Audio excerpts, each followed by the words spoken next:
परिषद या संस्थेच्या वतीने 32वे अखिल भारतीय नवोदित मराठी साहित्य संमेलन आम्ही धाराशिवमध्ये घेत आहोत। मे महिन्यामध्ये हा साहित्य संमेलनाचा सोहळा आहे। 29 आणि 30 मे अशी ह्या संमेलनाची तारीख आहे। तर या संमेलनामध्ये साधारणतः देशभरातून 900 साहित्यिक 2 दिवसामध्ये आपली हजेरी लावणार आहेत। मग काही मराठी भाषिक परप्रांतामधले सुद्धा आहेत, कर्नाटकमधले, मध्य प्रदेशमधले, काही दिल्लीमधले, हरियाणामधले। तर या अगोदर हे साहित्य संमेलन पूर्वी आम्ही तुळजापूरला घेतलं होतं, लातूरला झालेलं आहे, उदगीरला झालेलं आहे, नांदेडला झालेलं आहे, छत्रपती संभाजीनगरला झालेलं आहे, संगमनेर, रत्नागिरी, नागपूर, गोंदिया अशा वेगवेगळ्या ठिकाणी हे साहित्य संमेलन दरवर्षी होत असतं। याच्या अगोदर एकदा 18-20 वर्षापूर्वी आम्ही धाराशिवला हे संमेलन घेतलं होतं। मला वाटतं पलीकडे एक मोठं मंगल कार्यालय तिथं आपण घेतलं होतं, ते 2-3 दिवस साहित्य संमेलन होतं। तर या साहित्य संमेलनामध्ये साधारणतः प्रारूप जे आहे तर सगळ्या ग्रामीण महाराष्ट्राचं चित्रण जे आहे ते साहित्यामध्ये प्रतिबिंबित झालं पाहिजे। तर या साहित्य संमेलनामध्ये वेगवेगळे परिसंवाद आहेत, चर्चासत्र आहेत, कथाकथन आहे, कवी संमेलन आहे आणि उद्घाटनाचा सोहळा आहे। तर अशी साधारणतः साहित्यिक मेजवानी आहे। 2 दिवसाचं हे साहित्य संमेलन आहे। अनेक मान्यवर आम्ही त्याला आमंत्रित करणार आहेत की ज्यामध्ये विचारवंत आहेत, साहित्यिक आहेत, ज्येष्ठ, अशा सगळ्या लोकांना आपण वेगवेगळ्या सत्रांमध्ये त्यांचे विचार मांडण्यासाठी आपण आमंत्रित करणार आहे। हा साहित्य संमेलनाचा सोहळा आहे आणि या साहित्य संमेलनाच्या सोहळ्यामध्ये म्हणजे साहित्य नगरी आपली जी असते, या साहित्य नगरीला दिवंगत महाराष्ट्राचे उपमुख्यमंत्री लोकनेते अजितदादा पवार यांचं नाव आम्ही देण्याचं सगळं साहित्य परिषदेने ठरवलेलं आहे। महाराष्ट्राच्या जडणघडणीमध्ये माननीय अजितदादांचं योगदान हे वादातीत आहे। ते सामाजिक असेल, सांस्कृतिक असेल, विकासात्मक असेल आणि साहित्यामध्ये साधारणतः समाजाचा आरसा जो आहे तो उमटला पाहिजे, तो ध्वनित झाला पाहिजे, अशा प्रकारची साधारणतः भावना असते आणि ती भावना जोपासून आम्ही या साहित्य संमेलनाला लोकनेते अजितदादा पवार साहित्यनगरी असं नामकरण आम्ही करणार आहे। आणि या साहित्य संमेलनाची मोठी परंपरा आहे। या साहित्य संमेलनाचं उद्घाटन जावेद अख्तर साहेबांनी केलेलं आहे, पु ल देशपांडेंनी केलेलं आहे, पवारसाहेब साधारणतः 30 वर्षापूर्वी आले होते। तर मोठी परंपरा आहे। अनेक मांदियाळी आहेत, साधारणतः सिंधुताई सपकाळ सुरुवातीच्या काळामध्ये जेव्हा त्यांनी सामाजिक काम सुरू केलं होतं तर त्यांनाही आम्ही पुण्यामध्ये त्या विचारपीठावरनं संधी दिली होती आणि अगदी सुरेश भटांपासनं, केशव मेश्रामपासनं, दमा मिरासदारपासनं, नारायण सुर्वे, अगदी वसंत बापटापर्यंत सगळे मान्यवर, सगळे साहित्यिक जे त्यांनी या साहित्य संमेलनाचं अध्यक्षपद भूषवलेलं आहे। तर एक मोठी परंपरा आहे आणि साधारणतः ह्या साहित्य संमेलनाचं वैशिष्ट्य असं आहे की ग्रामीण भागामधल्या साहित्यिकांना सहसा संधी मिळत नाही। आणि आता मी दिल्लीच्या साहित्य संमेलनातसुद्धा कार्याध्यक्ष होतो, रेल्वे नेली होती, रेल्वेमध्ये साधारणतः बरीच सगळी लोकं नेली होती। तर बऱ्याच वेळा नियमामध्ये अडकून लोकांना संधी मिळत नाही।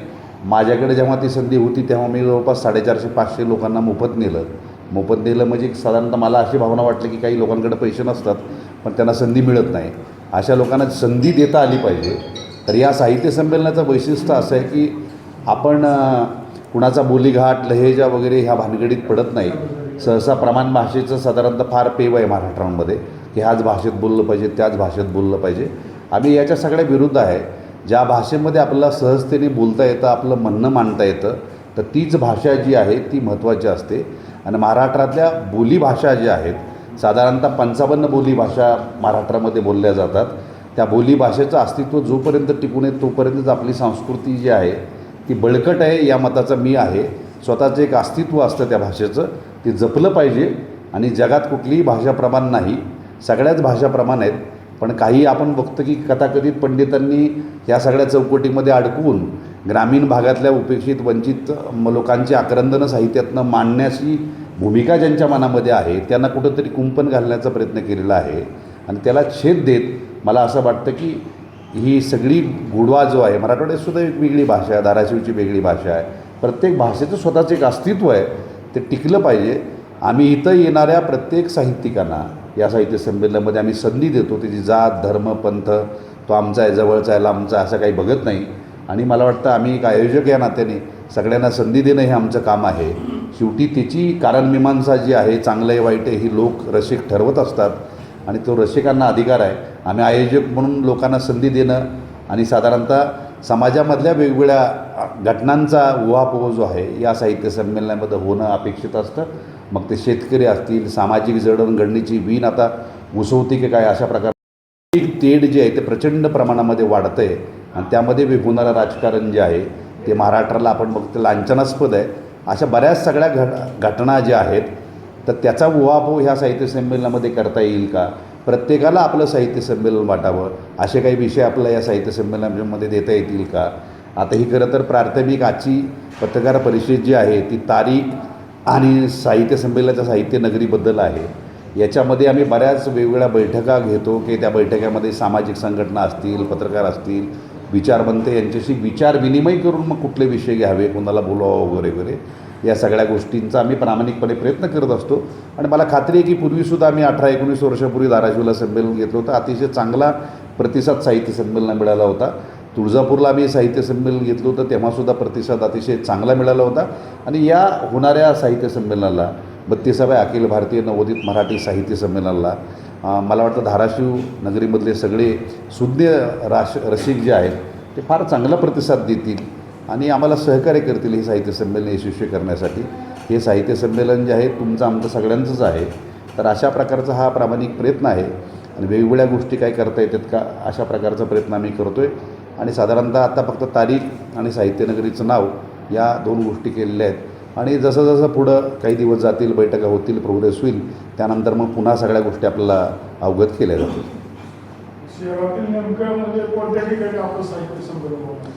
ही नगरपालिकेचं नाट्यगृह जे आहे आता उन्हाळ्याचे दिवस आहेत आणि उन्हाळ्याच्या दिवसामध्ये साधारणतः वातानुकूलित वातावरणामध्ये थोडं घेणं हे आहे. आणि कार्यक्रम हा रात्री 12-1 पर्यंत उशिरापर्यंत चालणार आहे. सकाळी कार्यक्रम सुरू झाला की तो उशिरापर्यंत चालणार आहे. सकाळी परत लवकर दुसऱ्या दिवशी 7 वाजता सुरू होईल. कारण का आता आम्ही काय झालं की पूर्वी आम्ही उन्हाळ्याच्या दिवसामध्ये मला वाटतं पलीकडे कुठलं कार्यालय मोठं कार्यालय पुष्पकला आम्ही एक संमेलन हेच संमेलन घेतलं होतं एक 18-19 वर्षापूर्वी. पण काय झालं की उन्हाळ्याच्या दिवसामध्ये फार लाहीलाही होते आणि लोकांची इच्छा जरी असली तर तिथं बसणं जरा थोडं कठीण होतं. तर आम्ही थोडं हा निर्णय जो आहे की लोकांच्याही सोयीचा व्हावा, तिथं रसिकांनासुद्धा बसता यावं, त्याचा आस्वाद घेता यावा, तर म्हणून मग आम्ही हा निर्णय घेतलेला आहे की नाट्यगृहामध्ये आपल्याला रात्री उशिरापर्यंतसुद्धा कार्यक्रम करता येतो आणि येणारी सगळी लोकं जे आहेत त्यांची सोयीसुद्धा चांगली करता येईल. साहित्य संमेलन आहे नवोदित लोकांसाठी साहित्य संमेलन म्हणजे मोठ्या प्रमाणात वाव हो असं असताना देखील अनेक जातींचे साहित्य संमेलन सध्या होऊन राहिलेले आहे. हां, जैन समाज साहित्य संमेलन असो, दलित समाज साहित्य संमेलन असो, धनगर समाज साहित्य संमेलन असो, असं का नेमकं होऊ लागलं? नाही, मला असं वाटतं की एक प्रकटीकरणाचं एक माध्यम जे आहे ते माध्यम फार पूर्वी काही कथाकथित लोकांनी बऱ्याच लोकांना वंचित ठेवलं व्यासपीठ देण्यापासून. आपण परंपरा बघतो एकाच जातीची एकाच धर्माची लोकांची मक्तेदारी असावे काय, अशा प्रकारची मिरासदारी असावे काय, असा माणसाला प्रश्न पडावा आणि एकाच जातीची लोक कसे काय अध्यक्ष होतात हा सुद्धा एक मोठा प्रश्न आहे. मला वाटतं साहित्यिक आणि साहित्यिकांची भूमिका जी आहे जातीच्या पलीकडं धर्माच्या पलीकडं वैश्विक असली पाहिजे. आता खरं तर हे स्वागतार्ह आहे. समजा जैन लोक साहित्य संमेलन स्वागतार्ह आहे. त्यांची परंपरा जी आहे महावीरांनी घालून दिलेली सगळी परंपरा श्रमिक परंपरा जी आहे त्यालासुद्धा एक मोठा इतिहास आहे. तो इतिहास आज नवीन पिढी पुढं येत जर असेल त्या माध्यमातून तर चांगली गोष्ट आहे, स्वागत केलं पाहिजे त्याचं. दलित साहित्य संमेलन चांगली गोष्ट आहे. मला वाटतं की महाराष्ट्रामध्ये एवढे युगनायक होऊन गेलेले आहेत. छत्रपती शिवाजी महाराज असतील, ज्योतिराव फुले असतील, बाबासाहेब आहेत, संभाजी महाराज आहेत, तुकडोजी महाराज आहेत, नामदेव महाराज आहेत. अनेक लोकांची मोठी वैभवशाली परंपरा आहे. अगदी आपण इथलं बघितलं ह्याच भूमीमधले गोरा कुंभार संत मोठी परंपरा आहे. पण परंपरा कुठं खंडित होती की काय असाही प्रश्न आहे. सोयीच्या पद्धतीने राज्यकर्ते जे आहेत ते युगपुरुषांना वापरतात. त्यांच्या सोयीचंच तेवढं मांडायचं. मला वाटतं सामाजिक निकोप दृष्टिकोन जो आहे तो अगदी निरपेक्ष पद्धतीने साहित्यिकांनी विचारवंतांनी समाजापुढं ठेवायचं काम केलं पाहिजे. पण आज काय होतं दुर्दैवाने की राज्यकर्ते ही वाटणी करू लागल्यात युगपुरुषांची जातीपुरती. हा ह्या जातीचा, हा आमचा, तो तुमचा. मला वाटतं युगपुरुष हा कुठल्याही जातीचा कुठल्याही धर्माचा नसतो. जिथं हवा येते जिथं सूर्य पोचतो त्या ठिकाणी युगपुरुषांचे विचार पोचलेले असतात. म्हणून साहित्यिक आणि विचारवंत जे आहे ते मानवतेचं गुणगान गाणारे असावे आणि अशा प्रकारचीच आमची धारणा आहे. त्यामुळे आमचा प्रामाणिक प्रयत्न आहे. जसं मी म्हटलं की यापूर्वीचा इतिहास जर आपण बघितला तर आम्ही अगदी आयत्या वेळेस येणाऱ्या माणसालासुद्धा आम्ही संधी देतो. कविता म्हणायची असेल, कथाकथन करायचे असेल आम्ही आयोजक आहे आणि आयोजकाच्या माध्यमातून आम्ही आमची भूमिका निभावण्याचा प्रयत्न करतो. खरं तर नाव ठेवलं नाही पाहिजे, पण आता बघा तुम्ही, एक परंपरा आपण फार तर पाहिली पाहिजे. साहित्य म्हणजे काय साधारणतः? साहित्य म्हणजे आपण समता, समानता, इक्वेलिटी ही खरं साहित्यामध्ये असली पाहिजे. आणि द्वेषभावना किंवा विद्वेष पसरवणं साहित्यिकांचं काम नसतं. साहित्यिक हा एकोप्याचं काम करतो, सगळ्या लोकांना एकत्रित करण्याचं काम केलं पाहिजे. पण दुर्भाग्याने आपण जर बघितलं, आता जी अखिल भारतीय साहित्य संमेलन होतात, आता 100 आहे, तुम्ही शोध घ्या की कुठल्या जातीची लोक आहेत आणि त्यांची गुणवत्ताही तपासा जरा तुम्ही, की ते काय गुणवत्तेचे आहेत आणि त्यांच्या कालखंडामध्ये किती गुणवंत लोक जे आहेत त्यांच्यावरती अन्याय झाला आहे. तुम्हालाच लक्षात येईल काय आहे ते. आता साहेब हा प्रत्येकाने नाही, हा प्रत्येकाने आपापल्या आकलनानुसार आरोप नाही. सांगतो नाही साहित्यिक नाही. हे बघा, साहित्य महामंडळ जे आहे ते निवडक टाळक्यांचं साहित्य महामंडळ आहे, पहिलं लक्षात घ्या. ते काही साहित्यिक निवडत नाहीत. निवडक प्रक्रिया 10 लोकांना वाटलं म्हणजे ते महाराष्ट्राला वाटत नाही साहेब. दिल्लीच्या साहित्य संमेलनामध्ये माझ्याकडे एक सभामंडप होता छत्रपती संभाजी महाराज. सांगतो. राज्य शासनाने अनुदान दिलं म्हणजे ते काही फार अगदी स्वच्छच झाले असा त्याचा, ऐका ना, असा अर्थ होत नाही त्याचा. मी काय आपल्याला म्हणालो की 100 साहित्य संमेलन झाली, आपण शोध घ्या, आपल्याला लक्षात येईल. कालखंड बघा, ज्या कालखंडामध्ये ज्याला अध्यक्ष केले त्या कालखंडामध्ये इतर सगळे बहुजन समाजामधले लोक किती त्याच्यापेक्षा दुप्पट चांगले होते. शिवाजी सावंतांचं नाव सांगता येईल, मृत्युंजयकार, ज्यांना ज्ञानपीठची अगदी मृत्यूदेवी पुरस्कार मिळाला, नोबेला नॉमिनेशन मिळालं का त्यांना अध्यक्षपद? तुम्हाला किती लोक नावं सांगता येतील अशी. आता तुम्ही म्हणाल का आज सगळ्यात जास्त सिलेबल असणारा लेखक आहे मराठीचा, केले का त्यांना अध्यक्ष? गेले का हे? जे अध्यक्ष झाले ते म्हणजे पात्र नव्हते असं हे बघा, जे अध्यक्ष झाले ते पात्र नव्हते असं माझं म्हणणं नाही, पण पुन्हा एक समाज म्हणून प्रश्न असा पडतो की एकाच जातीचे लोक कसे पात्र आहेत? हा प्रश्न नाही का पडण्यासारखा? प्रश्न पडला पाहिजे ना. आता श्रीपाल सबनीस साहेब जे आहेत त्यांची भूमिका व्यापक आहे, विश्व सगळ्या समाजाने त्यांना स्वीकारलं आहे ना, सगळीच लोकं त्यांना बोलवतात. आमचा कुठल्याही जातीला विरोध नाही. हे बघा, आमचा विकृतीला विरोध आहे आणि विकृती ही प्रत्येक जातीत असू शकते. ती काय त्याच जातीत आहे फक्त विकृती आणि बाकी जातीत नाही असे आमचं म्हणणं नाही. आता आता तुम्ही बघा, शोध घ्या म्हणजे तुमच्या लक्षात येईल.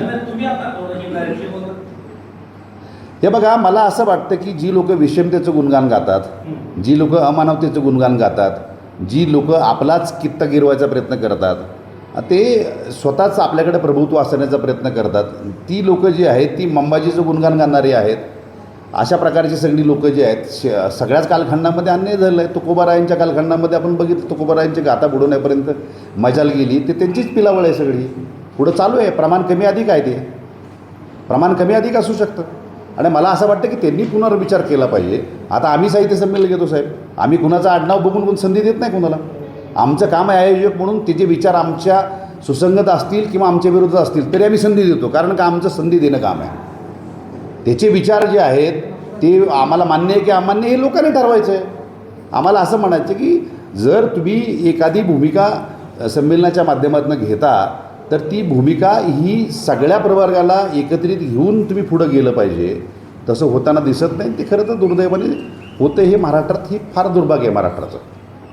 प्रत्येक साहित्य संमेलन बघा, आमचा प्रामाणिकपणे प्रयत्न आहे की सध्या परिस्थितीमध्ये महाराष्ट्रामधले जे प्रश्न आहेत ते सामाजिक असतील, ते सांस्कृतिक असतील, ते शेतकऱ्यांचे असतील, ते तरुणांचे असतील, त्याचे प्रतिबिंब जे आहे ते या साहित्य संमेलनामध्ये कसे उमटतील याचा आम्ही प्रामाणिकपणे प्रयत्न करणार आहे.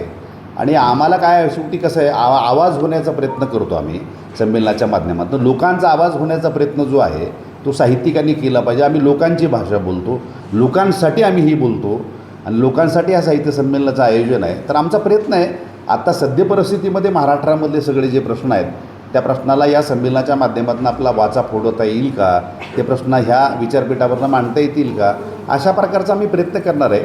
आणि ह्याच्यामध्ये जे सगळे विषय आहेत तर त्या विषयाची मांडणी जी आहे साकल्याने आम्ही सगळ्यांशी चर्चा करणार आहे आणि चर्चा करून मग काय एक सार काढून मग कुठल्या विषयाला प्राधान्य द्यायचं अशा प्रकारचा विचार आम्ही करणार आहे. सगळी माहिती आपल्याला साहेब मिळेल.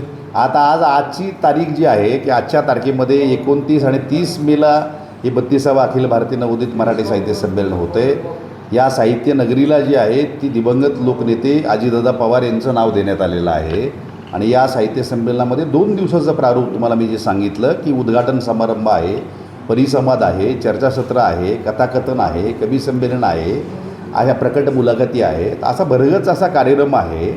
आता ह्या सगळाच कार्यक्रम आम्ही इथल्या लोकांना विश्वासात घेतल्याशिवाय जर जाहीर केला तर मग ती अन्यायकारक होतं ना. इथल्या लोकांची चर्चा केल्या. आम्ही आडनावाच्या भानगडीत पडत नाही, जातीच्या भानगडीत पडत नाही, धर्माच्या भानगडीत पडत नाही आणि आमचा कुठल्याही आडनावाला विरोध नाही.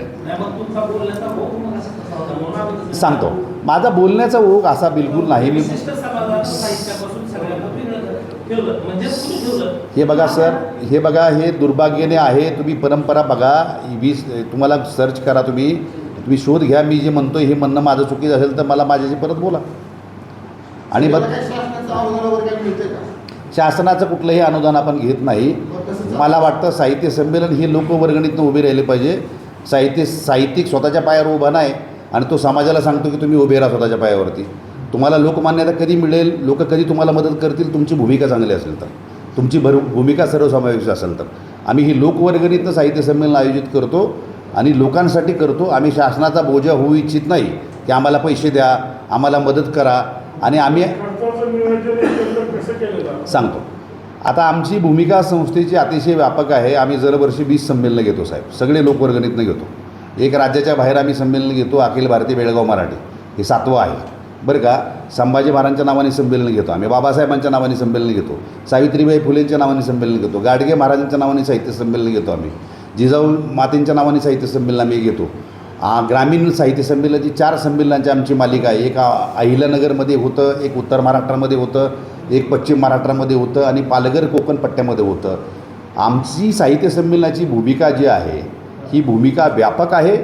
भूमिका जर स्वच्छ असेल तर समाज तुम्हाला मदत करतो आणि भूमिका तुमची जर काही थोडीशी वेगळी असेल तर समाज तुम्हाला मदत करत नाही. समाज मदत करत नाही तर तुम्हाला पुनर्विचार करण्याची संधी असते की बाबा तुमचं कुठं चुकतं आहे, आमचं कुठं चुकतं आहे, काय आम्ही केलं पाहिजे गणितं. तर आम्हाला लोक भावना जी आहे, जनाधार जो आहे, त्या जनाधारावरती आम्ही करतो. आमचे कार्यकर्त्यांची फळी आहे, भूमिका चांगली आहे, त्यामुळे सहजतेने सगळा निधी आम्हाला उभा राहतो. आम्ही कुठल्याही राजकीय किंवा कुठल्याही सरकारकडं पैसे मागत नाही आणि आमची मागणीही नाही की आम्हाला पैसे द्या म्हणून. या उपर आम्हाला पूर्वी सुरुवातीच्या कालखंडामध्ये शासनाने पैसे दिले होते, आम्ही घेतले. आम्ही स्वतःच्या बाहेर संस्था उभी राहिली, आम्ही नको म्हटलं आम्हाला पैसे. आता आम्ही तो निधी गेल्या 15 वर्षापासून शासनाचा नाकारलेला आहे की आम्हाला नको, आता आवश्यकता नाही आमची. माझ्या मुलांनी कसं आहे साहेब, लहान मुलगा असताना की जो पांगुळगाडा आहे ना चालायला येईपर्यंतच ठेवायचा असतो. म्हातारा होईपर्यंत पांगुळगाडा घेऊन फिरणारे साहित्य मंडळ आहेत आणि ते लोकांना तत्त्वज्ञान सांगतात, तुम्ही स्वतःच्या पायावर उभे राहा, तुम्ही घर उभं करा, महाराष्ट्र उभं करा. त्या सगळ्या लोकांना म्हणणं माझं आहे, पहिलं तुम्ही स्वतःच्या पायावर उभं राहा संस्था म्हणून.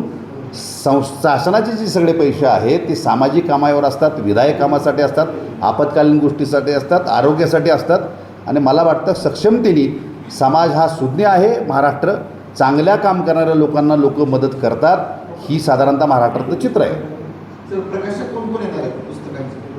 सगळे आता बरेच सगळे लोक येतील. आता यांचे नावं लगेच काय तुम्हाला इथं सांगणं हे नाही, जेवढे येतील सगळ्यांचं स्वागत आहे. तुम्ही साहित्य संमेलन पण घेताय आणि तुम्ही चित्रपट काय काढणार आहे, काय काढताय? बघा, चित्रपट काय अभिव्यक्त होण्याची माध्यमं असतात. माध्यमं फार सशक्त झालेले आहेत आणि माध्यमं जी आहे व्यक्त होत आलं पाहिजे. मला वाटतं साहित्यिकसुद्धा हा जो आहे तो अपडेट झाला पाहिजे. साहित्यिकांनी का आपल्या महाराष्ट्राची एवढी वैभवशाली परंपरा आहे, पण संत नामदेवराय असतील, संत तुकोबाराय जगभर तेवढ्या प्रमाणात जाऊ शकले नाहीत. विल्यम शेक्सपियर इथं आला. कारण का मला असं वाटतं की महाराष्ट्रातील लोक जी आहे, महाराष्ट्रातलं धोरण जे ते कमी पडलेलं आहे, हे आपले एवढे सगळे वैश्विक विचार जे आहेत जगभर जाण्यासाठी जो प्रयत्न करायला पाहिजे, मग तो दुभाषकच्या माध्यमातून प्रयत्न झाला पाहिजे. वेगवेगळ्या भाषेतनं ज्ञानेश्वरांनी पसायदान मांडलं, एवढं जगाचं तत्त्वज्ञान मांडलं त्यांच्या ह्याच्यामधनं. जगभर जेवढ्या प्रमाणात ते पोचायला पाहिजे जगभर, तेवढ्या प्रमाणात आपण महाराष्ट्र कमी पडलो आहे. मला वाटतं प्रत्येकाने प्रयत्न करणं गरजेचं आहे. त्यामुळे प्रत्येकच भाषा हे संवाद साधण्याचं माध्यम आहे. माणूस कुठल्या भाषेत बोलतो हे काय फार महत्त्वाचं नाही, पण त्यातला मथितार्थ काय आहे तो अत्यंत महत्त्वाचं आहे आणि आम्ही त्याच्यावरती प्रेम करतो. एखाद्या भाषेत एखाद्याने मांडलेलं म्हणणं आणि ती जागतिक तत्त्वज्ञान असेल, त्याला नाकारण्याचं कारण नाही की तो त्या भाषेत बोलला आहे. मला वाटतं भाषा हे फक्त संवाद साधण्याचं माध्यम आहे. आपण माय मराठीचं महाराष्ट्रात जन्म लावले म्हणून मराठीची अस्मिता जोपासली पाहिजे, मराठी भाषा जिवंत राहिली पाहिजे, समृद्ध केली पाहिजे, ह्यासाठी आपण काम करतो आहे. सर चित्रपटाविषयी प्रश्न विचारला. काय चित्रपट हे अभिव्यक्त होण्याचं माध्यम आहे. मी स्वतः तुम्ही चित्रपट काढणार का? मी 5 चित्रपट केले साहेब. माझ्या चित्रपटाला कानचं बक्षीस मिळालं आहे, बर्लिनचं बक्षीस मिळालं आहे. मी संगीतकारी आहे. मी 6 सिनेमांना संगीत दिलेलं आहे. मी छत्रपती शिवराय आणि भीमराय हे जगतो. काही लोक वाचतात ते आचरणात आणत नाही. आजचा काळ जो आहे तो अष्टपैलू होण्याचा नाही तर सहस्त्रपैलू होण्याचा आहे. आव्हानं प्रचंड वाढत चाललेली आहे. अभिव्यक्त होण्याची माध्यमं ही सशक्त झाली पाहिजे आणि मग प्रत्येक माध्यमांचा तिरस्कार करण्याच्या ऐवजी ती माध्यमं आपण स्वीकारली पाहिजे आणि त्यातनं आपली मनोभूमिका आपण मांडली पाहिजे. आगामी चित्रपट आहेत आगामी चित्रपटाची काही चित्रपटाची प्रेस नाही, त्यामुळे मी काही चित्रपटाच्या प्रेसच्या वेळेस वेगळं सांगेल आहे का नाही तर त्या प्रेसचा विषय इथे संपून जाईल.